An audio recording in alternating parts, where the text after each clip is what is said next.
నమస్తే. ప్రస్తుతం మనతో పాటు ఆర్యవైశ్య చైర్పర్సన్ అలాగే అధికార ప్రతినిధి కాంగ్రెస్ పార్టీ అధికార ప్రతినిధి కల్వ సుజాత గారు ఉన్నారు. నిన్న కేటీఆర్ గారి వ్యాఖ్యలకు సంబంధించి కాంగ్రెస్ గాని, అటు మహిళలు గాని చాలా దిగ్భ్రాంతి వ్యక్తం చేస్తున్న పరిస్థితి. సో ప్రస్తుతం మాట్లాడే ప్రయత్నం చేద్దాం. నమస్తే మేడం.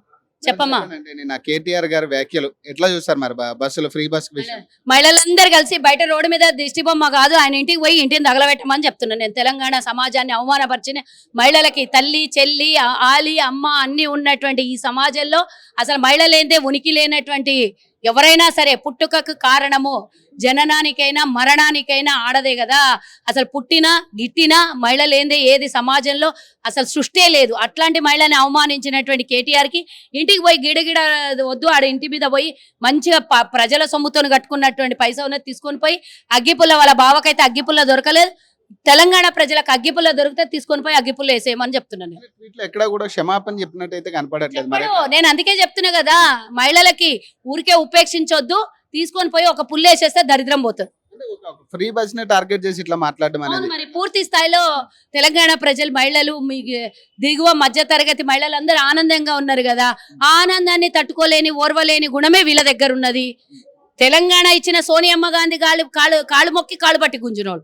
తెలంగాణలో మహిళా హోంశాఖ మంత్రి చేస్తే మేము ఆమెను తీసుకొని పోయి వాళ్ళ మా పార్టీలో మంత్రి పదవి ఇచ్చినోడు. ఇట్లా ఏది చేసినా కూడా మహిళల్ని అవమానపరిచే మంత్రులు వాళ్ళ వర్గంలోనే ఉంటారు.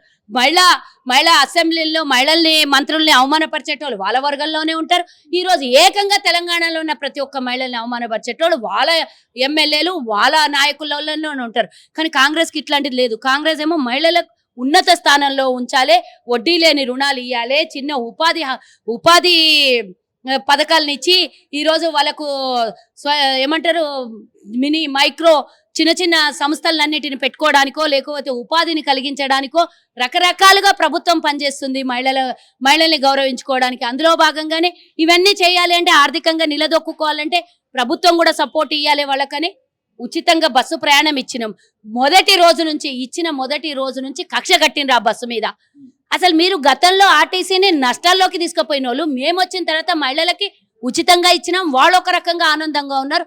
ఆర్టీసీ లాభాల్లోకి పోయింది, అక్కడ పనిచేస్తున్న ఉద్యోగస్తులు, ఆర్టీసీ సంస్థ ఆనందంగా ఉంది. ఇంతమంది కళ్ళల్లో ఆనందం చూసుకోలేని కళ్ళు కబోదులు ఎత్తుకొని పోని అంటున్నా నేను.